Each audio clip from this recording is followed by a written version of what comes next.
Hey guys, just wanted to reach out to all of my fellow dog lovers out there in the world that are hanging out with their pups at home and talk about some of the issues that are facing all of us dog lovers right now that are unique to this new situation with COVID-19. One of the things that a lot of our clients keep asking us is whether or not they can get COVID-19 from their dog, whether their dog can transmit COVID-19 to others or get sick from COVID-19 themselves, what kind of a risk that carries having a dog right now. And we just wanted to clear some of that up for everybody. Dogs, as we know, as far as we know right now, can't carry COVID-19. There is one reported case where a dog, I believe in Tokyo, excuse me, a Pomeranian, evidently had very low levels of COVID-19, but it could just be that it was in the nasal cavity because the dog had, breathed that in through their nose, and that there was what appeared to be an infection. But as far as we know right now, they're not actually carriers. However, one thing that I really want to help you all understand is that dogs can be indirect carriers, because we're all hearing about the importance of washing surfaces and disinfecting doorknobs and things like that. So if you think about it, if I am petting my dog and then my dog goes and pets, or somebody else pets my dog. So if we go to the dog park and I pet my dog, or my dog licks me, gross, and then she goes and licks somebody else, then in theory we could be passing COVID-19 around via our pets. So I want to make sure that you guys are following some certain rules right now.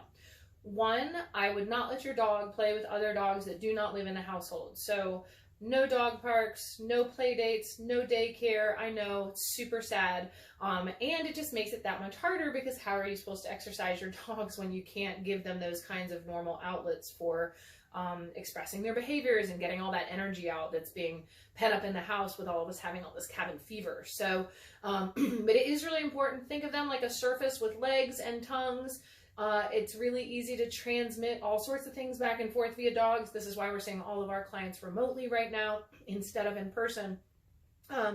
So just keep that in mind.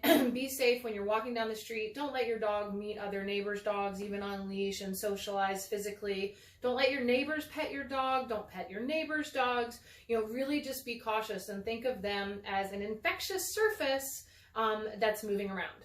So I don't want you to stop petting your dogs at home or stop interacting with your dogs. And please don't surrender your dogs to any local animal shelter because you're concerned about it.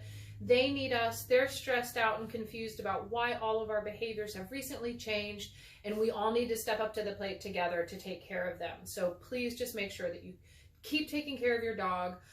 Share good information with your friends and neighbors and coworkers about how to make sure that they're keeping everyone safe with their pets during all of this epidemic that we're all facing together.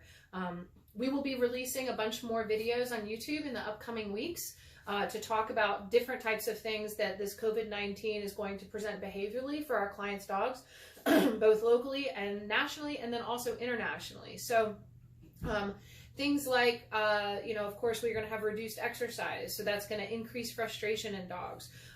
They're literally genetic experts at reading and observing and responding to not just our facial expressions, our body language, and our behaviors, but also literally dialing into our nervous systems. So as many of us are worrying about what's coming next and whether we're going to have a job, it means our nervous systems are elevated, and that's going to stress our dogs out too. Changes in patterns and routines, all those things are going to stress our dogs out. So we'll be talking about how to deal with those anxieties.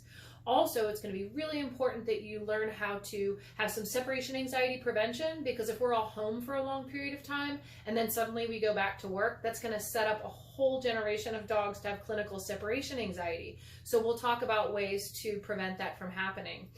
Certain behaviors you might see increase, like barking at people going by the house. More of us will probably be walking, since we can't be driving and running around to stores and malls and all those places we're used to going to just get out of the house. So if you have increased foot traffic going by your house, you may also see some new behaviors in your dog. But don't sweat it. We'll be here for you. Today is just the first video we'll be releasing from the dog door. If you have any questions, please go to dogdoorbehaviorcenter.com. We can do remote consultations with clients anywhere in the world. So we're here for you. And everyone take care of yourselves, each other, your loved ones. Be safe.